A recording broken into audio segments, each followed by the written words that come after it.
Hi friends, நேற்றெல்லாம் என்னால் vlog போடவே முடியவே இல்லை. ஏன்னா அம்மாவுக்கு வந்து ரொம்ப உடம்பு சரியில்லை. கீமோ கொடுத்ததுக்கப்புறம் பார்த்தீங்கன்னா உங்களுக்கு வாமிட் வந்து அதிகமாகிடுச்சு. அப்படின்றதுனால விநாயகர் சதுர்த்திக்கு அப்புறம் வந்து அவங்க ஒன்றுமே சாப்பிடவே இல்லை. ஒரு டம்ளர் தண்ணி, பால் இது குடித்தா கூட வாமிட் வந்துடுச்சு. அப்படின்போது வந்து நேற்று ஃபுல்லாக நானும் ஒன்றும் சமைக்கவே இல்லை, சாப்பிடவும் இல்லை. ஏன்னா வந்து வீட்டில் இருக்கிறது 2 பேர், யாருமே சாப்பிடல அப்படின்னா நமக்கு மட்டும் எப்படி சாப்பிட தோணும் அப்படின்றதுனால நான் சாப்பிடல. இன்றைக்கி வந்து அம்மாக்கிட்ட கேட்டு ஏதாவது செஞ்சு கொடுக்கட்டுமா அப்படின்னு சொல்லிட்டு, ஒரு காரசாரமாக எதனா செய்யலாமா, அவங்களுக்கு வந்து வாய்க்கு இதமாக இருக்கும் அப்படின்போது வந்து, இல்லை எனக்கு எதுவுமே வேண்டாம்ப்பா அப்படின்னு சொல்லிட்டாங்க. சரி, நம்ம தோட்டத்தில் இருக்க முருங்காவையே வந்து பறிச்சுட்டு கடையில் இருக்க உருளைக்கிழங்கு வச்சு ஒரு பொரிக்குழம்பு மாதிரி வச்சிடலாம் அப்படின்னு சொல்லிட்டு ஒரு பிளான் பண்ணேன். அதுவும் வந்து பார்த்தீங்க அப்படின்னா அம்மாக்கிட்ட கேட்டேன், தயவு செஞ்சு என்னை விட்டுரு, எனக்கு தேவையே இல்லை அப்படின்னு சொல்லிட்டாங்க. சரி, கொஞ்சமாக வந்து சாதம் அந்த சைடு ஒலையில் வச்சுட்டு இந்த பக்கம் குழம்பு வைக்க ஆரம்பித்தேன். ஒலையில் வைக்கிற சாப்பாடு வந்து அவங்க என்ன சொல்லிட்டாங்க, எனக்கு வேண்டாம்ப்பா, எனக்கு குக்கரில் தனியாக வச்சு கொடுத்துரு. ஏன்னா வந்து அது ரொம்ப அலைஞ்ச மாதிரி இருந்துச்சு அப்படின்னா நான் வந்து அப்படியே குழைச்சி அதை வந்து நான் தொட்டு சாப்பிட்ருவேன். அதாவது தண்ணி ஊற்றி நான் சாப்பிட்டுக்கிறேன் அப்படின்னாங்க. தண்ணி ஊற்றி சாப்பிட்டா தலைபாரம் வருமே அப்படின்னு, இல்லை எனக்கு அது மட்டும் போதும் அப்படின்னாங்க. ஆனால் அவங்க வந்து மத்தியானம் நான் சமையல் பண்ணதுக்கப்புறம் வந்து சாப்பிட்டது தாங்க மிச்சம். அடுத்த 1/2 மணி நேரத்தில் வாந்தி வந்துச்சு. ரொம்ப கஷ்டமாக இருக்குது.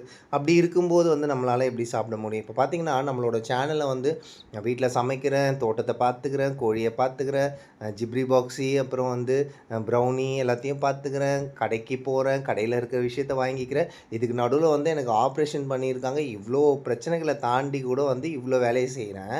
ஆனால் நீங்கள் நல்லா பார்த்துக்கோங்க, அம்மாவை பார்த்துக்கிறேன் அப்படின்னு சொல்லிட்டு நான் போட்டுகிட்டே இருக்கேன். அம்மாக்காக சமைக்கிறேன், அம்மாக்காக செய்கிறேன். ஒரு ப்ரோஸ் வந்து கேட்டிருந்தார், அம்மாக்காக சொல்கிறேன், அம்மாக்காக செய்கிறேன் அப்படின்னு சொல்கிறீங்களே ப்ரோ அப்படின்னு. ஆமாம், எங்கள் அம்மாக்காக தான் நான் செஞ்சிட்ருக்கேன் அப்படின் போது வந்து இது பெருமையான விஷயம் தான். இதில் வந்து ஒரு தப்பான விஷயம் கிடையாது. ஆனால் இதுக்கு வந்து பார்த்திங்கன்னா எவ்வளோ லைக் கிடைக்கும், வியூஸ் வந்து போகுங்க, ஒரு 4000 5000 வியூஸ் எல்லாம் போகும். ஆனால் லைக் வந்து பார்த்திங்கன்னா 4 5 10 அவ்வளோ தான் போகும். நம்ம யூடியூப்பில் வந்து ஒரு வீடியோ வந்து பார்த்தாங்க ஒரு 4 நாளைக்கு முன்னாடி. அவன் அவ்வளோ வல்கராக பேசுகிறான் ஒரு பொம்பளைய.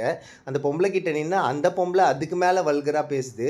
அதுக்கு வந்து லைக் பார்த்தீங்கன்னு வச்சுக்கோங்களேன், 45,000 லைக்குன்னு வச்சுக்கோங்களேன். சரி, ஓகே, ஜென்ஸ் தான் அதுக்கு லைக் போடுறாங்க அப்படின்னா நம்மளோட சேனலில் வந்து லேடிஸ் பார்ப்பாங்கல்ல, ஏன் லேடிஸ் யோசிக்க மாட்டாங்களா? பரவாயில்ல, இந்த அண்ணா, இந்த சாரு, இந்த தம்பி வந்து இவ்வளோ நல்லா அவங்க அம்மாவை பார்த்துக்கிறாங்க, இவருக்கு ஒரு லைக் போடலான்னு சொல்லிட்டு. அப்போ பார்த்துக்குங்க எந்த அளவுக்கு நம்மளோட நாடு வந்து போயிட்டுருக்கு அப்படின்னு சொல்லிட்டு ரொம்ப கஷ்டமாக இருக்குது. பட் ஆஃப்டர் தட் நான் வந்து சமைச்சிட்டேங்க. அம்மா குக்கரில் வச்சாச்சு. அதுக்கப்புறம் எனக்கு தனியாக வந்து சாப்பாடு வந்து வடித்து வச்சுட்டேன். அதுக்கப்புறம் வந்து பார்த்திங்கன்னா வந்து பொரிக்குழம்பு வந்து முருங்காய், உருளைக்கிழங்கு போட்டு பொரிக்குழம்பு வச்சுட்டேன். இதுக்கு நடுவில் வந்து பார்த்திங்கன்னா வந்து 2 நாளைக்கு முன்னால் வச்ச ரசம் இருக்குது. அது யார் சாப்பிடுவாங்கன்னு தெரியாது. இந்த வீடியோ உங்களுக்கு பிடிச்சிருந்தா வந்து ப்ளீஸ் லைக் பண்ணி, ஷேர் பண்ணி, சப்ஸ்கிரைப் பண்ணுங்கள். தேங்க்யூ.